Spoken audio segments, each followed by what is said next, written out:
Assalamualaikum warahmatullahi wabarakatuh. Alhamdulillah, nahmaduhu wa nasta'inuhu wa nastaghfiruh wa na'udzu billahi min shururi anfusina wa sayyiati a'malina. May yahdihillahu fala mudilla lahu wa may yudlilhu fala hadiya lahu. Asyhadu an la ilaha illallah wa asyhadu anna Muhammadan 'abduhu wa rasuluh.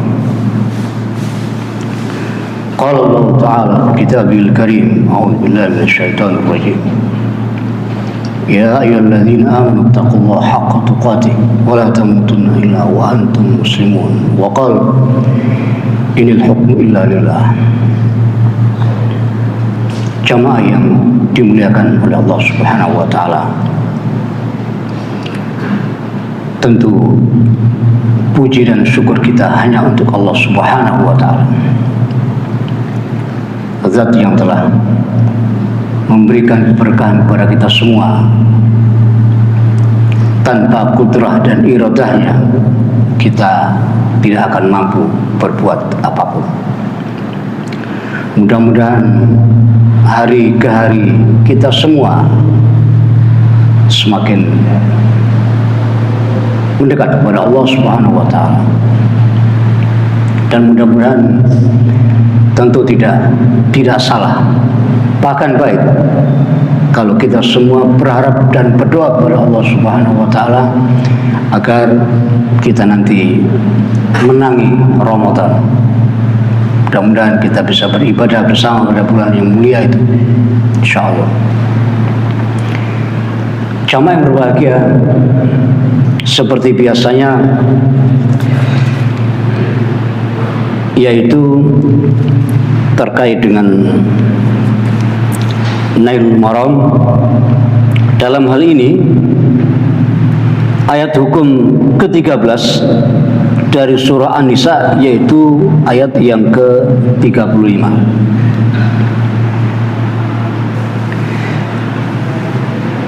Sekedar diketahui, oleh karena penafsirannya cukup panjang ini, sehingga tentu saya ambil hal-hal yang terkait dan yang ringkas begitu. Baik. Bismillahirrahmanirrahim.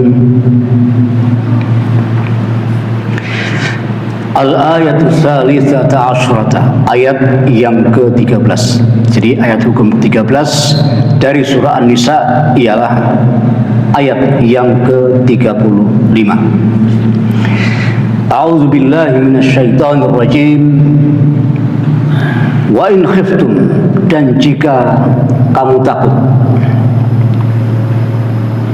syiqaqa bainihima, terjadi perselisihan, terjadinya sesuatu yang tentu tidak diinginkan oleh semuanya, oleh orang tua, oleh keluarga, bahkan oleh kita semua sebagai saudara sesama muslim. Perpecahan, bahkan perceraian, naudzubillah min dzalik. Jadi ketika kita khawatirkan itu terjadi di antara bainihima, mereka berdua yang bersangkutan, suami istri, maka ketika itu fab'asu hakaman, utuslah seorang hakim, seorang yang bisa menjadikan rumah tangga itu kembali utuh, kembali damai, kembali harmonis gitu. Min ahli, baik dari keluarganya, wa hakaman, juga seorang hakim, min ahliya, dari keluarga si istri. Jadi dari pihak suami dan dari pihak istri. Iyurida, kalau mereka berdua menghendaki islahan, kebaikan, maka yuwaffiqillahu bainahuma, Allah akan memberikan taufik kepada mereka berdua, kepada suami istri yang dikhawatirkan sedang terjadi persoalan itu. Innallaha, sesungguhnya Allah adalah Allah aliman, zat yang maha mengetahui, khabiran, dan zat yang maha memberikan khabaran. Jamaah yang berbahagia, kita langsung dulu kepada penafsirannya sebagaimana catatan yang sudah ada di tangan kita masing-masing itu. Wa in khiftum shiqaqa bainihima fab'asu hakaman min ahlihi wa hakaman min ahliha. Aslu shiqaqi, pada asalnya kata shiqaq, jadi dia itu ada kata shiqaq, shiqaqa bainihima. Maka aslu shiqaqi, pada asalnya kata shiqaq itu adalah menunjuk kepada makna anna kulla wahidin minhuma, sesungguhnya setiap seorang di antara mereka berdua, jadi masing-masing apakah dari pihak suami ataukah dari pihak istri, itu ya'khudhu syiqqan, mengambil satu sisi saja, ghairu syiqqi sahibi, tanpa mengambil sisi sahabatnya. Jadi sudut pandangnya itu hanya satu sisi, tidak mau mengambil sudut pandang dari sisi yang lain. Ini ingin menggambarkan bahwa yang terjadi adalah sudut pandang dia. Suami hanya mau menurut sudut pandang dia saja, istri juga begitu. Syiqqan ghairu syiqqi sahibi, hanya mengambil satu sudut dan satu sisi saja tanpa mengambil sisi dan sudut pandang yang lain. Ketika sudah terjadi seperti ini, suami hanya maunya dari sudut pandangnya saja, istri juga begitu. Ini berarti terjadi apa yang disebut dengan syikok tadi itu, perselisihan. Bahkan pada sebuah tafsir, yaitu di tafsir At-Tabari kalau tidak salah, ya, di tafsir At-Tabari itu dikatakan bahwa di antara makna syikok itu adalah firaq bainihima, gitu. Jadi ketika suami sudah seperti itu sikapnya, jadi saya, kamu, tidak mau saling memberi atau mengambil kira-kira pendapat istrinya itu baik atau tidak. Sebaliknya istri juga begitu, tidak mau mengambil atau mempertimbangkan apakah yang menjadi pemikiran suaminya itu baik atau tidak. Pokoknya suami adalah maunya suami, istri adalah maunya istri. Syikok.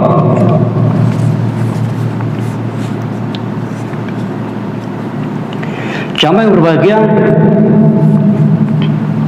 kita lihatkan dulu.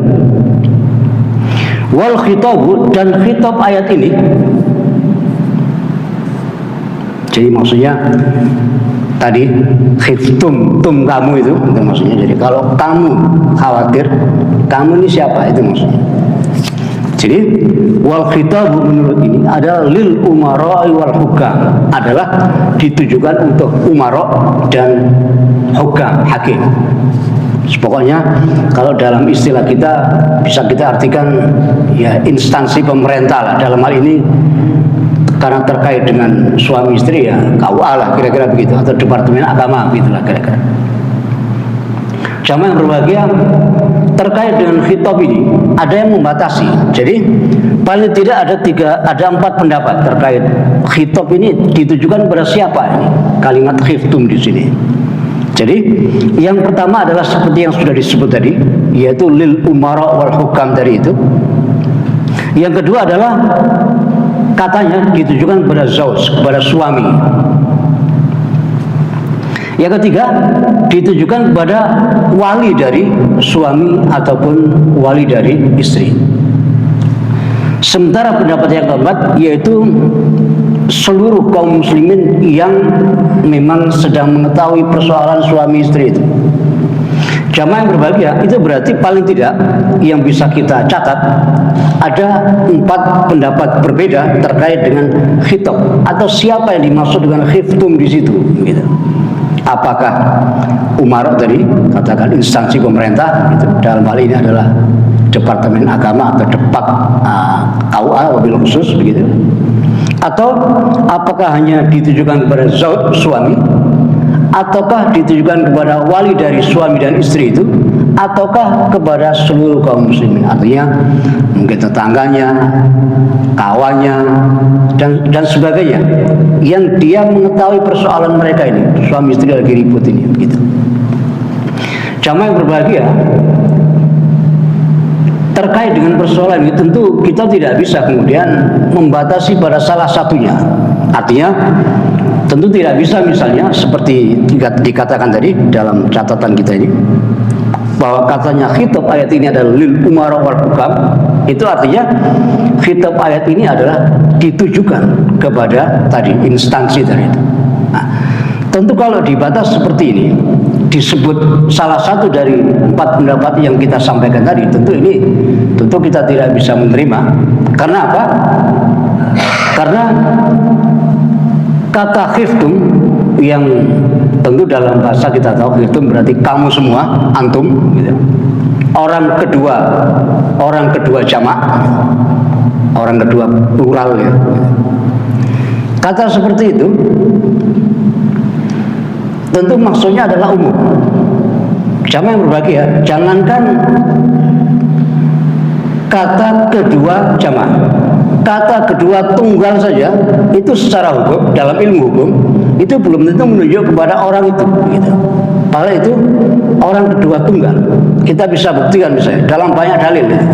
Karena begini jamaah yang berbahagia, kalau seandainya orang kedua tunggal, artinya misalnya Rasul ngomong kepada si fulan misalnya, orang kedua tunggal, hai fulan misalnya, la takul misalnya, jangan kamu berkata, pada orang itu. Kalau khitab seperti ini dibatasi hanya untuk orang diomong itu saja, itu artinya nanti dalil-dalil agama itu hanya untuk orang sahabat dulu itu saja gitu. Oleh karena itu maka kemudian jamaah yang berbahagia, ulama usul atau katakan ulama hukum membuat rumusan yang menyatakan bahwa al-khitabul khas, jadi khitab yang khusus begitu katanya, biwahidin minal ummah, sebuah khitab yang khusus disampaikan kepada seseorang dari antara umat ini. Misalnya Rasul ngomong, kebetulan Rasul ngomong ke Abu Hurairah misalnya, itu yang dimaksud dengan al-khitabul khas biwahidin minal ummah. Menurut rumusan ini itu yufidul umum, itu masih harus dimaknai umum. Kita ambil contoh konkret misalnya begini, hadis terkait dengan larangan berbicara ketika imam khutbah, berbicara ketika imam sedang berkhutbah. Hadis ini sejauh yang kita tahu itu sumbernya dari Abu Hurairah. Terus Abu Hurairah menceritakan begini, kata Abu Hurairah, akhbaroh, jadi ya kata Sa'id kemudian menceritakan Abu Hurairah begini, akhbaroh, Abu Hurairah menghabarkan bahwa katanya qala Rasulullah SAW, Rasul bersabda, apa sabdanya? Idza qulta, apabila kamu ngomong li sahibika, pada temanmu, yaumal Jumat, ketika hari Jumat, wal imamu yakhtub, padahal imam sedang berkhutbah, faqad lahud, maka kamu sia-sia. Sihotnya ini atau omongan ini ditujukan kepada orang kedua tunggal, kamu. Lafadznya kulta, kamu, anta gitu. Lahauta, anta, kamu. Kalau kemudian disimpulkan bahwa oleh karena sihotnya itu kamu, anta, satu orang untuk orang kedua, maka berarti nanti sekali lagi saya sampaikan dalil-dalil agama itu, terutama hadis itu hanya untuk sahabat dulu saja begitu. Karena Nabi ngomong pada mereka, itu masalahnya. Nah, kaitannya dengan persoalan ini adalah kalau sebuah khitab yang ditujukan kepada orang kedua tunggal saja itu maknanya masih umum, apalagi sebuah khitab yang ditujukan kepada orang kedua jamaah begitu. Berarti kata khiftum dalam konteks ayat ini tidak bisa dibatasi misalnya dengan makna tadi, hanya khusus untuk umara dan hukam, tidak bisa gitu. Atau misalnya dibatasi dengan makna zauj saja juga tidak bisa. Atau misalnya dibatasi juga untuk makna wali suami dan istri saja, itu juga tidak bisa. Atau misalnya dibatasi hanya untuk orang-orang Islam saja, itu juga tidak bisa. Artinya bahwa sekali lagi khiftum ini umum, yaitu mencakup apakah itu instansi pemerintah, ataukah itu suami, ataukah itu wali dari suami dan istri, ataukah seluruh kaum muslimin. Begitu jadinya. Jamaah yang berbahagia, sehingga rumusan ulama tadi itu ada lanjutannya. Artinya begini, kalau memang khitab yang tadi itu adalah disampaikan kepada seseorang dan ada indikasi hanya menunjuk kepada orang itu, maka baru kemudian itu khusus untuk dia. Jadi dalam rumusan itu dikatakan wa amma idza dalla dalilu 'alal khususi yabqa alaihi gitu.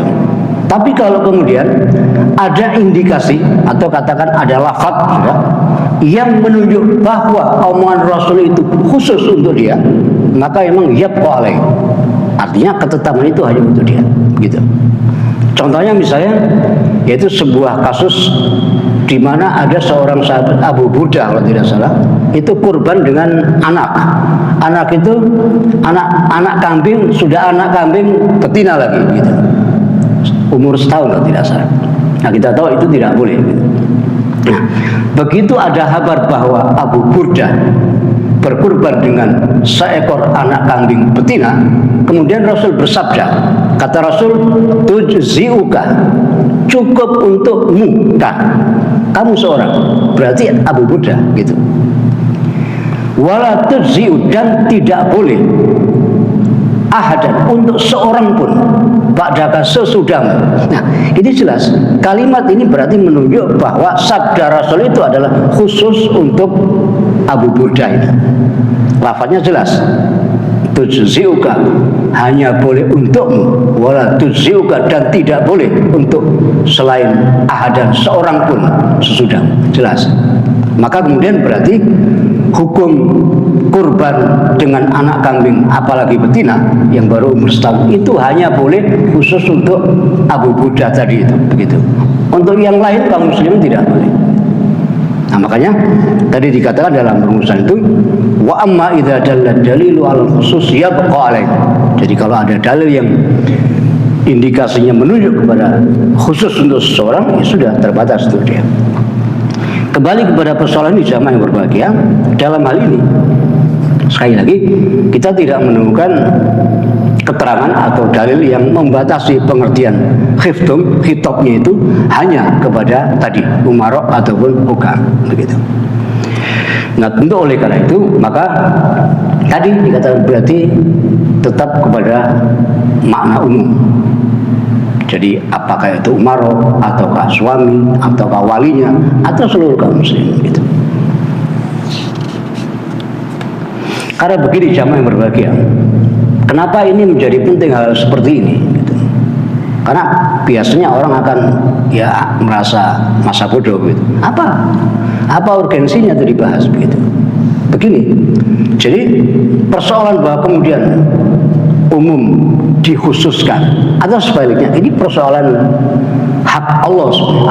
Misalnya begini, di sini Allah menyatakan in khiftum, kalau kamu semua, antum, kamu semua, itu berarti umum.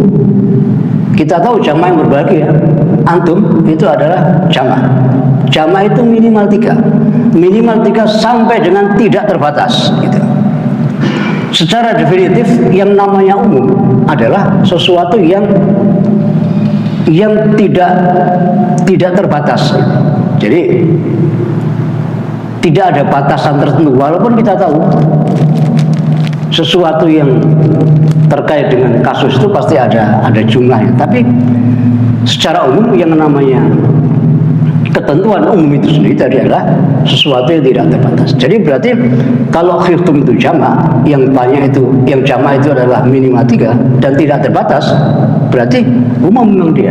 Nah kemudian misalnya ada yang membatas bahwa khiftum itu hanya dengan arti umarok dan hukum, itu artinya dia membatasi Allah yang sebenarnya tidak batasi, itu masalahnya. Sama dengan begini, di hadis itu dikatakan man shoma Ramadan summa atba'ahu sittan min Syawal gitu.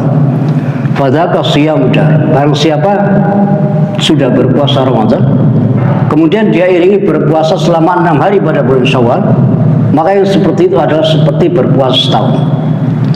Kata sittan min Syawal itu mutlak. Artinya mutlak itu pengertiannya adalah bisa berturut-turut, bisa juga tidak berturut-turut. Berarti secara hukum puasa 6 hari pada bulan Syawal itu boleh berturut-turut. Artinya beruntun 1, 2, 3. Berarti Syawal berarti tanggal 2 lah, 2, 3, 4, 5, 6, 7 gitu. Atau tidak berturut-turut. Pokoknya jumlahnya 6 gitu. Kemudian misalnya ada pendapat yang membatasi bahwa misalnya, oh tidak, puasa Syawal itu hanya boleh berturut-turut misalnya. Maka ini artinya dia membatasi sesuatu yang tidak dibatasi oleh Rasul. Itu masalahnya. Gitu. Jadi kita tidak boleh berkata kasar. Jadi seolah-olah bahwa Rasul atau dia lebih tahu dari Rasul, begitu seolah-olah. Karena Rasul tidak membatas. Gitu. Atau sebaliknya misalnya bahwa puasa Syawal itu harus tidak berturut-turut misalnya, sama saja itu artinya membatas sesuatu yang Rasul tidak membatas begitu. Itu persoalannya. Sebab ketika Rasul menyatakan sittan min Syawal, itu berarti sekali lagi mau berturut-turut boleh, tidak juga boleh. Itu artinya hak kaum muslimin untuk kemudian memilih gitu. Ikhtiar. Jadi mukhayyar kalau dalam istilah hukum. Dan mukhayyar itu sesuatu yang dalam konteks hukum itu sebanding. Mau dalam konteks kasus ini Syawal ini berarti mau berturut-turut atau tidak, itu secara hukum sebanding. Statusnya itu tidak ada yang lebih utama gitu. Nah, oleh karena itu jamaah yang berbahagia, maka terkait khitab tadi itu adalah umum sejatinya. Baik.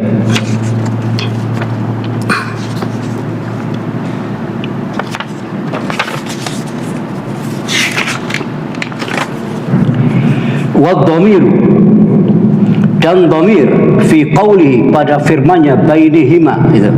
Jadi kata bainihima, huma, jadi dhamir huma itu pada ayat tadi itu adalah lizaujaini, adalah ditujukan untuk suami istri. Ini jelas. Li'annahu, karena sesungguhnya dia qad taqaddama, sungguh telah lewat zikru ma yadullu alaihima, penyebutan tentang sesuatu yang menunjuk kepada keduanya, yaitu wahwa, yaitu zikrul rijal wan nisa, yaitu menyebut tentang laki-laki dan perempuan. Artinya di An-Nisa ayat sebelumnya yang kemarin itu ar-rijalu qawwamuna 'alan nisa, itu maksudnya. Jadi berarti bainihima pada ayat ini, syiqaq bainihima, huma pada ayat ini itu kembali kepada sebelumnya, itu ar-rijal dan nisa dari itu. Berarti suami istri, begitu maksudnya. Baik, berikutnya fab'asu, maka utuslah ila zaujaini, kepada suami istri itu hakaman, seorang hakim yang yahkumu, akan memutuskan, akan menghakimi bainahuma, di antara mereka berdua, para suami istri tadi, yaitu mimman, dari orang yang yasluh, layak, lidzalika, untuk hal itu, untuk menghukumi tadi itu, untuk membuat keputusan tadi itu, aklan, baik layak secara akal, artinya akalnya tentu normal gitu maksudnya. Wadinan, secara agama, artinya agamanya baik gitu. Tentu tidak mungkin seorang yang dimaksud sebagai hakam dari itu, sebagai hakim dari itu, seseorang yang secara agama, mohon maaf, katakan kurang misalnya gitu. Tentu itu sesuatu yang tidak mungkin. Wa insafan, juga secara perilaku, artinya perilakunya tentu harus orang-orang yang baik gitu maksudnya. Ini menjadi pelajaran bagi kita bahwa yang namanya seseorang yang statusnya sebagai hakam, pemutus perkara, kalau dalam konteks peradilan berarti qadhi gitu, atau siapapun yang sifatnya adalah menjadi pemimpin katakan, maka itu secara akalnya dia beres, agamanya baik, perilakunya juga baik, itu mestinya. Wa innama, dan hanya saja nasallahu, Allah menetapkan subhanahu wa ta'ala ala annal hukmaini, ala annal hakamaini, bahwa sesungguhnya dua orang hakim itu yakunani, adalah mereka berdua min ahli zaujain, dari keluarga pasangan suami istri itu. Jadi maksudnya hakam atau orang yang diutus untuk kemudian menjadi penengah katakan terkait dengan persoalan rumah tangganya mereka berdua tadi, ya tentu dari keluarga mereka gitu maksudnya, bukan dari orang lain gitu maksudnya. Kenapa? Li'annahuma, karena mereka berdua suami istri tadi itu aqrabu, lebih dekat, lima'rifati ahwalihima, terhadap pengetahuan keadaan mereka berdua. Maksudnya kenapa kemudian hakam tadi itu dipilih dari keluarga mereka masing-masing? Ya karena tentu mereka masing-masing lebih tahu mereka yang dijadikan sebagai hakam tadi itu, begitu maksudnya, daripada orang lain gitu.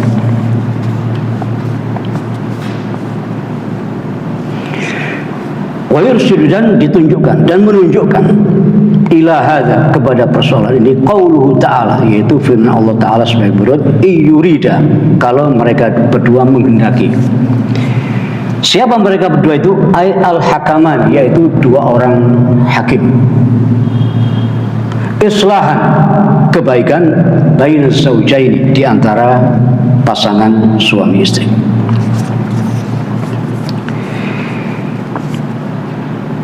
Berikutnya, yuwaffiqillahu bainahuma,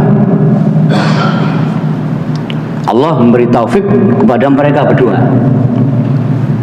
Dijelaskan di sini ay yuqil muwafaqata, yaitu terjadinya kesepakatan.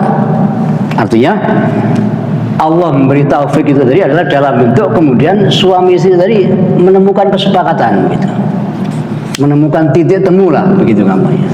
Kalau tadinya itu masing-masing tidak mau sama sekali katakan gagasan istrinya misalnya, atau sebaliknya istrinya tidak mau sama sekali pendapat suaminya, pokoknya masing-masing gitu, maka kemudian yuwaffiqillah, Allah berikan taufik pada mereka itu, yaitu kemudian terbetik dalam hati mereka masing-masing kemudian adanya kesepakatan. Karena kita tahu jamaah yang berbahagia, bagaimanapun suami istri itu, karena mereka hidup berdua, yang notabene mereka asalnya adalah bukan siapa-siapa, maka separah apapun ada kemudian masih sesuatu yang tersisa di hati mereka itu begitu.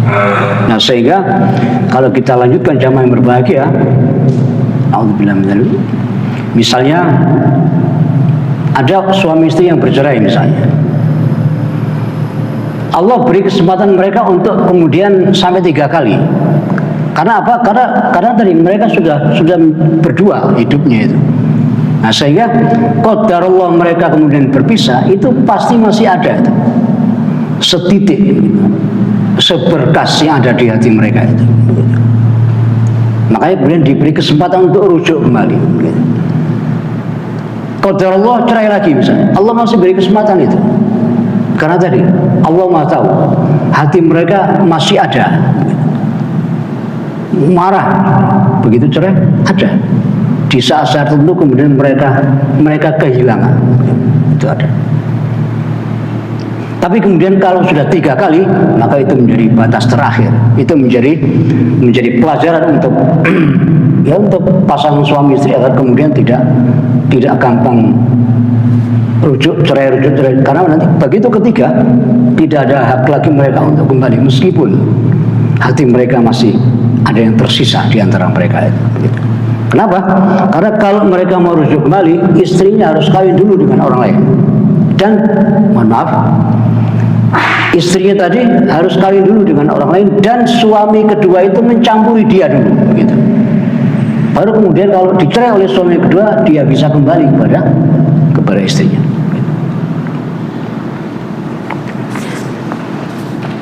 Jadi persoalan hati itu tidak gampang. Artinya tidak kemudian berantem cerai terus hilang, tidak mungkin. Mesti ada itu sisa-sisa itu. Makanya Allah beri kesempatan sampai 3 kali itu.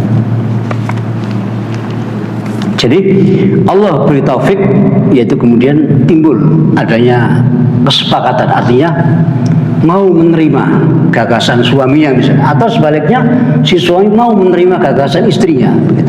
Terjadi kesepakatan, titik temu di antara mereka, baina zaujain, di antara suami istri, hatta sehingga yauda, mereka berdua kembali ilal ulfati, kepada kebersamaan atau harmonis. Artinya begitu hati mereka ada kesepakatan mau menerima, istri menerima pendapat suami, suami mau menerima pendapat istri, maka kemudian mereka berdua kembali kepada al-ulfah, kepada situasi sebelumnya, yaitu harmonis itu, begitu, bahagia.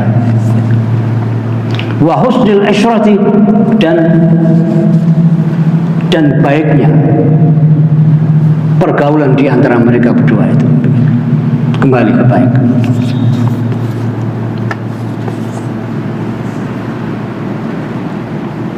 Mudah-mudahan kita semua senantiasa diberi taufik oleh Allah Subhanahu wa taala agar kemudian seperti yang disebut tadi, yuwaffiqil muwafaqah, yuqil muwafaqah, agar kemudian selalu ada titik temu di antara para istri dan para suami itu, begitu. Meskipun namanya rumah tangga, ada saja hal-hal yang kemudian menjadi ya letupan-letupan meskipun tidak besar.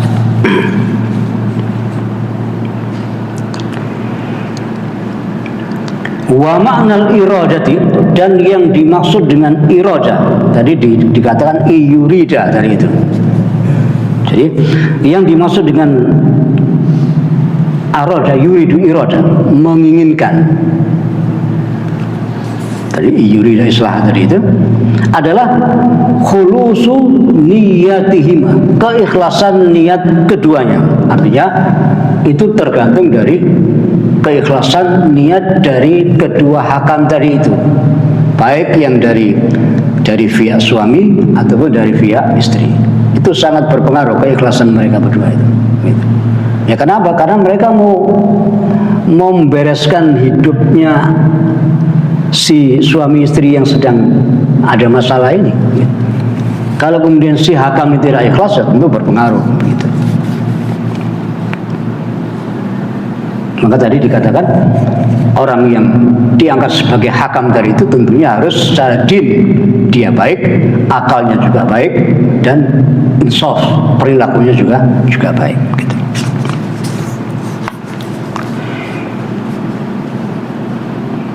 Kemudian wakilah, dan dikatakan, artinya ada yang berpendapat, inna dhamira, sesungguhnya dhamir, fi qawlihi, pada firman-Nya yang berbunyi yuwaffiqillahu bainahuma, kata bainahuma ini maksudnya itu adalah ditujukan kepada lil hakamain, untuk kedua hakam tadi itu.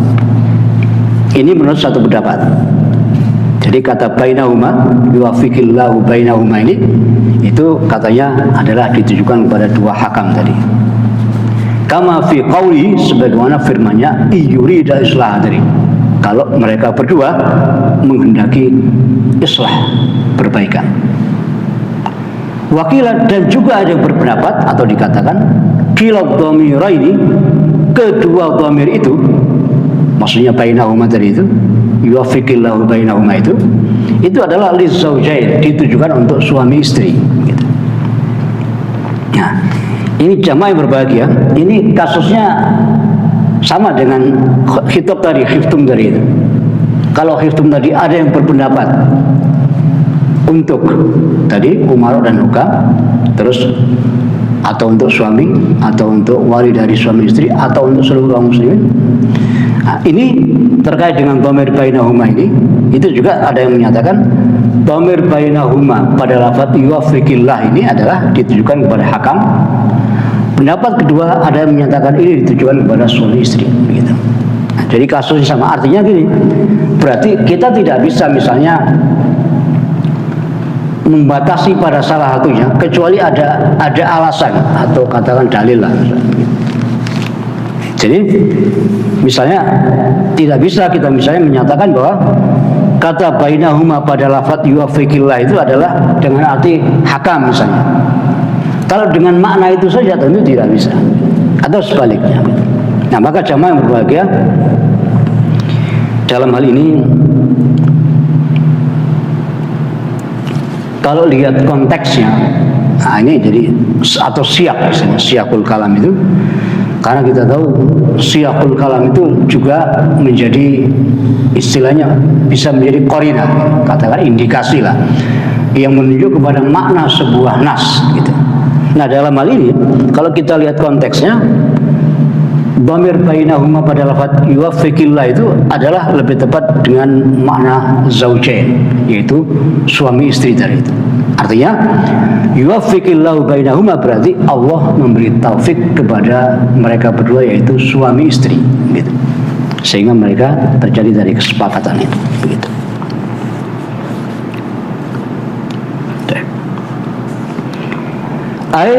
Iyurida islah ma bainahuma, yaitu jika mereka berdua menghendaki islah apa yang ada di antara mereka berdua suami istri, minas syikoki, dari masalah syikok tadi itu, ribut, perselisihan, bahkan mau firaq gitu. Auqa Allah Ta'ala, maka Allah anugerahkan bainahuma, di antara mereka berdua para suami istri itu, al-ulfata, keharmonisan, wal wifaq, dan kesepakatan. Jamaah yang berbahagia,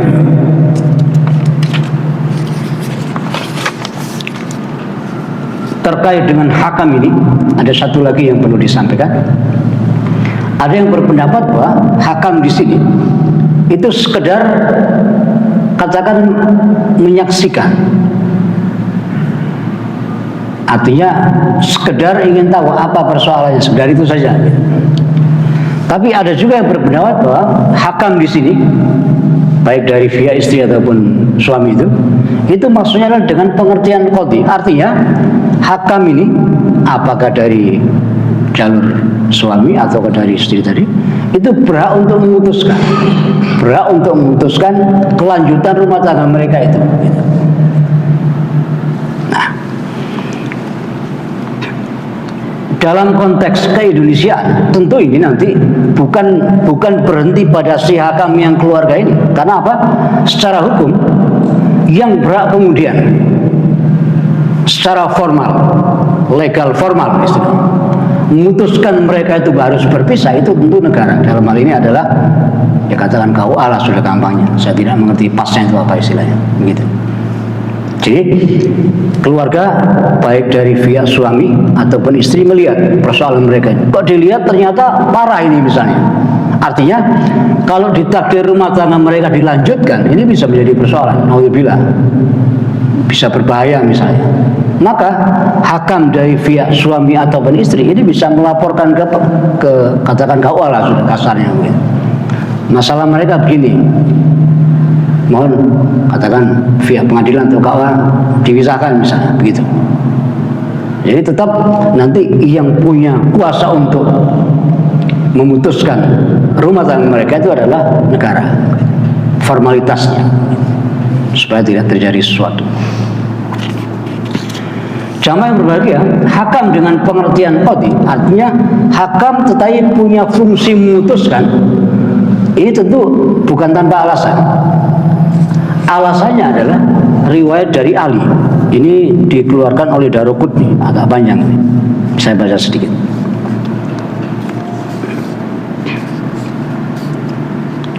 Jadi ceritanya saya potong. Ja'a rajulun wa imra'atun ila Ali bin Abi Thalib. Jadi ada seorang laki-laki dan perempuan, suami istri maksudnya, datang ke Ali. Wa ma'a kulli wahidin minhuma, dan bersama masing-masing suami istri ini itu fi'amun minan nas, membawa sekelompok orang. Jadi maksudnya suami bawa keluarganya, si istri bawa keluarganya, begitu, menghadap ke Ali. Fa'amarahum Aliyun, kemudian Ali memerintahkan kepada mereka si keluarga maksudnya, faba'asu hakaman min ahlihi wa hakaman min ahlihi, maksudnya Ali memerintahkan agar kemudian ditunjuk wakil dari keluarga suami siapa, wakil dari keluarga istri siapa. Jangan rame-rame, nanti bisa berantem gitu. Ribut itu. Jadi ada penanggung jawabnya, ada hakamnya. Summa qala lil hakamain, setelah masing-masing ditunjuk siapa hakam dari pihak suami, siapa hakam dari pihak istri, kemudian Ali bertanya, tadriyani ma alaikum, apakah kamu berdua tahu wahai hakam, apa tugasmu, begitu kasarnya, apa fungsimu begitu sebagai hakam ini? Mereka namanya tidak menjawab, si hakam itu, baik dari hakam dari dalam suami ataupun istri. Kemudian Ali melanjutkan, alaikuma, kewajiban kamu berdua adalah in ra'aituma, kalau kamu berdua melihat kasus si suami istri yang ribut tadi itu, antajma'a jama'tuha, bahwa engkau melihat perlu masih disatukan, maka jama'tuha, aku akan menyatukan mereka. Ini menunjukkan bahwa hakam tadi punya fungsi qadhi, memutuskan. Kalau hakam tadi memutuskan bahwa mereka masih perlu dilanjutkan rumah tangganya, maka Ali sebagai, nah di sini berarti Ali sebagai khalifah negara. Tadi kalau dalam konteks Indonesia berarti KUA atau yang mewakili gitu. Sebaliknya, wa in ra'aituma, dan kalau kamu berdua melihat antufarriqo, bahwa mereka harus dipisahkan, harus diceraikan karena persoalannya berat misalnya, maka kata Ali, farraqtuma, aku akan menceraikan mereka berdua itu. Jadi berarti sekali lagi si hakam tadi punya wewenang untuk memutuskan. Kemudian pelaksananya, formalnya Ali sebagai khalifah dalam hal ini. Indonesia tentu dalam konteks yang saya sampaikan tadi. Qalatil mar'atu, kemudian si perempuan, si istri tadi itu menyatakan, raditu, aku ikhlas, aku ridho dengan keputusan bi kitabillah, berdasarkan kitabullah, bima alayya, terhadap wali, dan untuk, artinya keputusan apapun asalkan itu didasarkan kepada kitabullah, itu tentu termasuk sunnah rasulnya, maka kata si istri, aku ikhlas menerima, begitu. Jadi si istri sudah, katakan sudah pasrah lah, terserah itu putusannya. Faqala ar-rajul, kemudian si suami menyatakan begini, ammal furqatu, kalau cerai fala, tidak, maksudnya si suami tetap bertahan, saya tidak mau cerai, begitu. Masya Allah sebenarnya. Jadi jangan berbagai hadis yang kita sampaikan ini sekali menunjukkan bahwa hakam tadi itu punya wewenang untuk memberi keputusan apakah rumah tangga mereka boleh dilanjutkan atau diputuskan dari situ.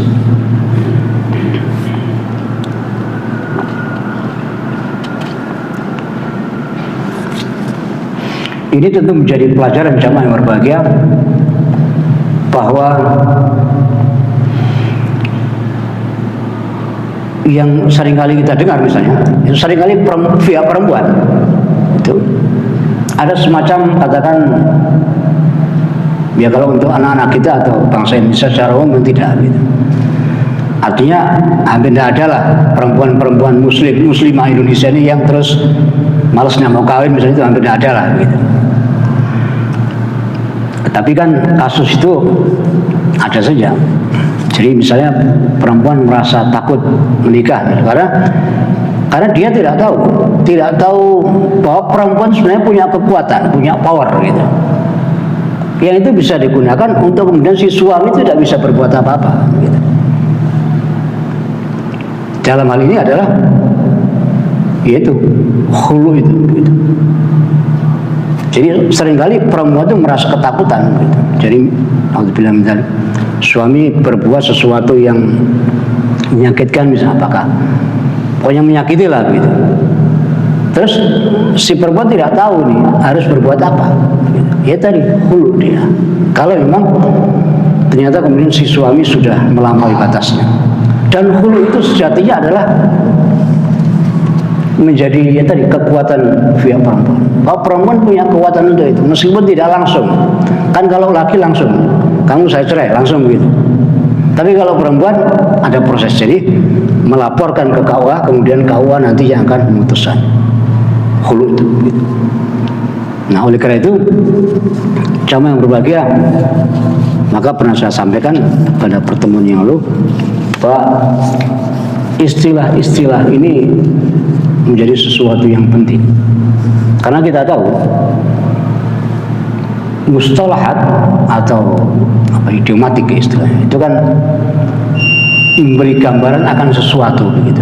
Jadi dalam agama bahwa sekali lagi hak cerai itu ada suami, istri tidak ada hak cerai, istri khulu. Sehingga jangan sampai kemudian anak-anak kita atau generasi muda kita ini ikut-ikutan dari barat itu. Jadi perempuan mencerai suami, tidak ada itu. Bahkan kemarin saya katakan tidak ada istilah suami selingkuh itu begitu. Maksudnya kalau suami kawin dua itu bukan selingkuh begitu. Karena suami pada saat yang bersamaan sekali lagi dia boleh memiliki perempuan lebih dari satu. Jangan begitu, langsung kawin 4 itu boleh gitu. Jadi tidak ada istilah laki-laki selingkuh. Selingkuh itu dalam pengertian kalau dia alhamdulillah tidak kawin gitu, itu baru bisa. Tapi kalau dia mengawini perempuan itu bukan selingkuh, itu syariat gitu. Karena saya nanti kawin lebih dari satu itu kan seolah-olah maksiat gitu. Itu bahaya itu.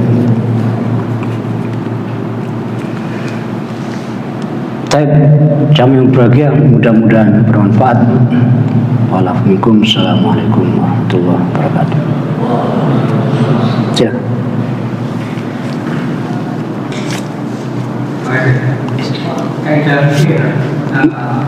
Tentang hidup. Oh iya. Sebuah sabda Rasul pada saya konteksnya itu Rasul menyuruh membacakan Quran karena suaminya seperti Nabi Daud. Nah itu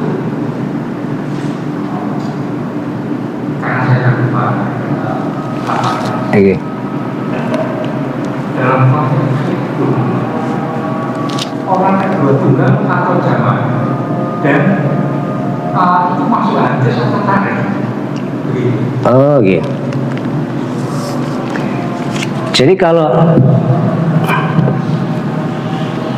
orang kedua tunggal atau orang kedua jamak tadi, kalau dia menjadi bagian dari sabda Rasul berarti dia hadis, begitu. Jadi misalnya tadi Pak, mohon maaf, Rasul bersabda, jadi an Abi Hurairah gitu kan, dari Abu Hurairah kemudian qala Rasul bersabda, nah itu, idza qulta, nah ini. Idza qulta li sahibika yaumal jum'ati ansit al imam faqad la seterusnya.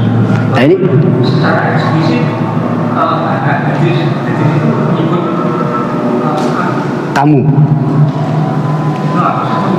Oh, kalau secara eksplisit menyebut nama Bapak itu masih mungkin, artinya khusus buat dia gitu. Tapi kalau sekedar menyebut tadi istilahnya orang kedua tunggal atau jamak itu masih umum sifatnya. Iya. Begitu Bapak. Salam.